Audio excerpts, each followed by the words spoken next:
Good evening. Welcome to South Asia Newsline. I'm Surabhi Sharma. Here are the top stories we are tracking for you on Thursday, the 17th of October.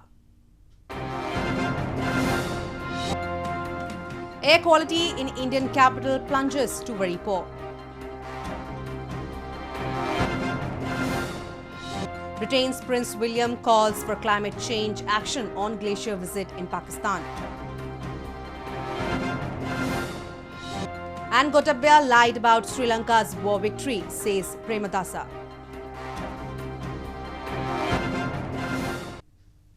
And now for all the details.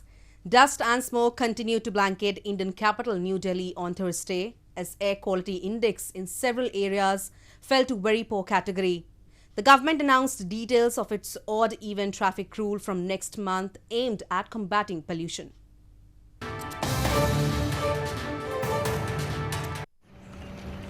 Dust and smoke continued to blanket Indian capital New Delhi and its nearby regions on Thursday as air quality index in several areas fell to the very poor category. Air quality hovered at very poor scale as the share of both PM10 and PM2.5 was reported shooting up. Fine particulate matter or PM2.5 is an air pollutant that is a concern for people's health when levels in the air are high. Residents in early hours shared their ordeal and the difference in the air quality with every breath. For the last 4 or 5 days, I feel that there is explicit change in the air quality here. When you breathe in, you feel that there is a change. Meanwhile, Delhi's ruling Aam Aadmi Party government announced details of its odd-even traffic rules aimed at combating pollution. The scheme entails cars with odd and even number plates to run on alternate days. Delhi Chief Minister Arvind Kejriwal also informed the measures taken by his government to control pollution. कई सारे कदम उठा रहे हैं। एक तो जैसे हमने बताया था दिवाली कलेक्टिव मनाई जाएगी, मास्क बांटे जा रहे हैं, नाइट विजिलेंस शुरू कर दिया गया है। बहुत 16 टीम्स जो हैं वो निकली हुई हैं और जो कंस्ट्रक्शन और डिमोलिशन वेस्ट है जिसकी वजह से धूल उड़ती है, बर्निंग ऑफ वेस्ट है। Delhi witnesses a spike in pollution levels every winter owing to a change in meteorological conditions combined with local emissions and the effect of crop residue burning in neighbouring provinces. An Indian delegation on Wednesday hit out at Pakistan for raising the Kashmir issue at the Inter-Parliamentary Union Assembly in Serbia, saying it is ironic that a state responsible for countless terrorist attacks in Jammu and Kashmir is trying to masquerade as a champion of Kashmiris.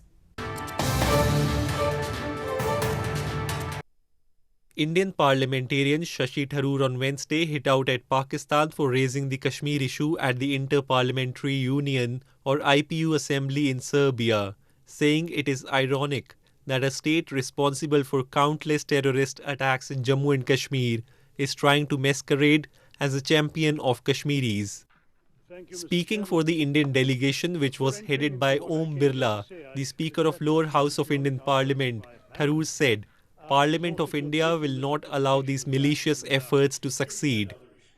He said the Indian delegation rejects Pakistan's raising of an issue internal to India and extraneous to their discussions for narrow political gains.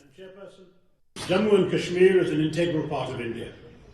It is ironic that a state that is responsible for inflicting countless cross-border terrorist attacks in Jammu and Kashmir is trying to masquerade as the champion of Kashmiris. They are not. These malicious efforts will not be allowed to succeed by the Parliament of India. We expect better from parliamentarians than vituperative mudslinging. The abrogation of special status granted to Jammu and Kashmir by the Indian government in August evoked strong reactions from Pakistan, and it has been trying to internationalize the issue. But New Delhi has asserted the move was its internal matter. Tharoor said that it is absurd to hear fulminations about respect for human rights from Pakistan, which is home to 130 UN-designated terrorists and 25 terrorist entities listed by the UN. In news from Pakistan, Britain's Prince William and his wife Kate, the Duchess of Cambridge, on Wednesday visited a melting glacier in Pakistan to witness impact of climate change. Prince William called for immediate action to tackle climate change. Britain's Prince William and his wife Kate on Wednesday flew by helicopter to visit a melting glacier in the Hindu Kush mountain range, witnessing firsthand the impact of climate change. Their 5-day trip to Pakistan is seeking to highlight. They visited the northern tip of the Chiatibo Glacier, where a climate change expert explained how it was retreating. Pakistan's northern glaciers and those throughout the Hindu Kush and Himalayan region are an important water store for 250 million people, and another 1.6 billion rely on rivers originating in the mountains, putting many communities at risk as global temperatures rise. And we've seen all around the world now, the young are getting very engaged in what's going on. And I think it's fantastic that we can all come together and really have a very good conversation about what we need to do. And the action needs to happen very soon, because a lot of people rely on this. And if we take too long about this, we will lose many of the precious things we care about. The Duke and Duchess of Cambridge also visited a settlement of the Kailash people, a small indigenous group in the country's northern Chitral region. They wore traditional headgear and colourful scarves and watched a musical performance accompanied by drums. The couple then went sightseeing on foot, entering a craft shop and browsing the items on display, and asked how the weather affected business during the snowy season. In news from Afghanistan, at least 3 people were killed and several wounded in a suicide car bomb blast in eastern Afghanistan on Wednesday. The Taliban claimed responsibility for the attack.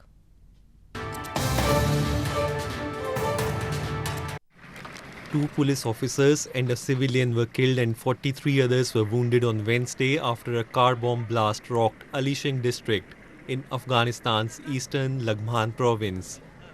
The attack claimed by the Taliban took place after a suicide bomber set off explosives in his vehicle near a police station in Alishin. Those among the injured were police personnel and children who were studying in a mosque when the blast occurred. The injured were shifted immediately to a hospital in provincial capital Mehtarlam city. The explosion also damaged the buildings and nearby houses. Over the past months, Afghanistan has witnessed a series of terror attacks. At least 14 people were killed and 37 others wounded on October 7 after a Taliban roadside bomb struck a bus carrying army recruits in neighboring Nangarhar province. As political campaigns gain momentum in poll-bound Sri Lanka, presidential candidate Sajitha Premadasa took a jibe at his opponent Gotabhaya Rajapaksa, saying he created a fake identity by claiming the credit for war victory for the Rajapaksa family in the past. Presidential candidate Sajith Premadasa took a jibe at his opponent Sri Lanka Podujana Perumuna or SLPP presidential candidate Gotabhaya Rajapaksa as political campaigns gain momentum in poll-bound island nation. Premadasa said that Gotabhaya created a fake identity by claiming the credit for war victory for the Rajapaksa family in the past, but had to reveal the reality recently. Speaking at a rally on Wednesday, Premadasa noted that the true leader of the war was none other than former army commander Sarath Fonseca. He made the remarks in reference to a statement made by Gotabhaya recently that he was not the one who led the war in the north against the Tamil Tiger rebels, but the then army commander Field Marshal Sarath Fonseca. In November 2011, Fonseca was sentenced to 3 years in jail for saying that Tamil rebels who surrendered had been killed on the orders of Gotabhaya, the then Defence Secretary. According to UN reports, some 40,000 civilians may have been killed in the final months of the 26-year civil war in the island nation. More news from Sri Lanka. Sri Lankan President Maithripala Sirisena recently inaugurated a Vanaropa National Tree Planting Program, which is in line with the United Nations Climate Change Convention to increase the country's forest cover.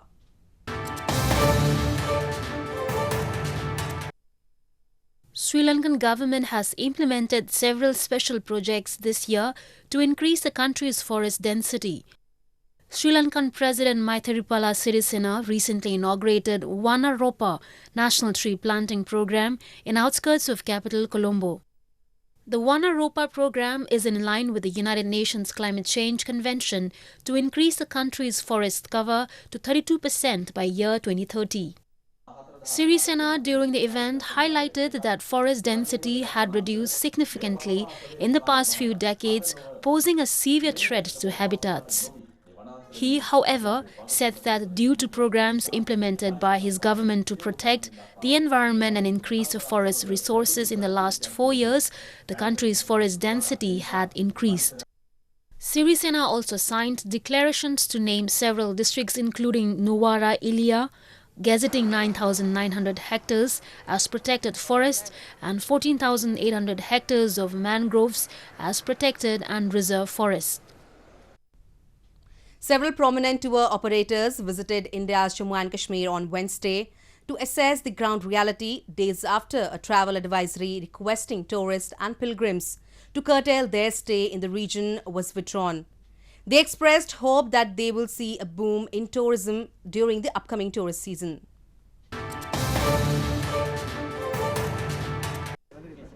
A group of prominent tour operators on Wednesday visited India's Jammu and Kashmir to witness the ground reality days after a travel advisory that requested tourists and pilgrims to curtail their stay in the region was withdrawn.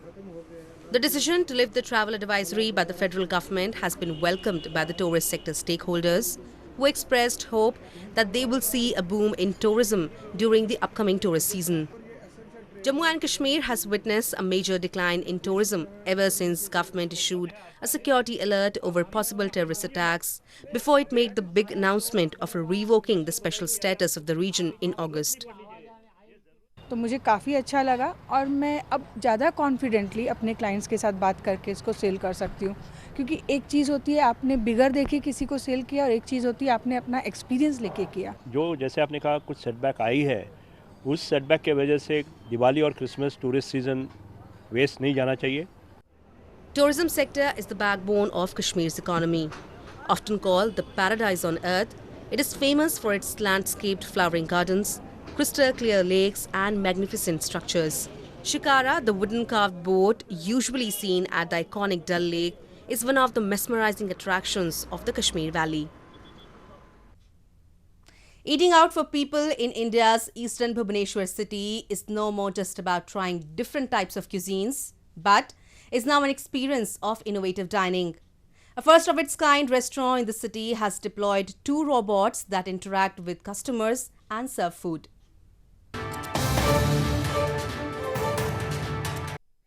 In an attempt to offer its customers an innovative dining experience, a restaurant in Bhubaneswar city of India's Odisha province has deployed robots to serve food. RoboChef, a first-of-its-kind restaurant in the city, has 2 robots named Champa and Chameli that interact with customers and serve food. Both the robots are made in India and function as per commands and can also speak multiple languages including Odia, the official language of Odisha. So basically it works on radar-based technology. It doesn't have a specified path. You give them command and it just roams around, and that is how it is unique. मैं पहली बार RoboChef hotel को आई हूँ और मैंने यहाँ पर 2 robots देखे, चंपा और चमेली, और वो आकर हमें सारे फूड के ऑर्डर्स लाकर हमारे पास देकर जा रहे थे और वो लोग बात भी करते हैं. The robots Champa and Chameli have a voice-operated system to greet the customers and welcome them to the eatery. People visiting the restaurant are also feeling elated with the experience and are praising the unique concept. Well, that's the way it was in South Asia this evening. Before we conclude, the top stories once again. Air quality in Indian capital plunges to very poor.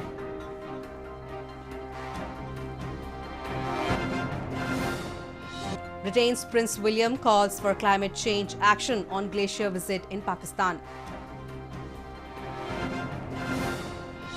And Gotabhaya lied about Sri Lanka's war victory, says Premadasa.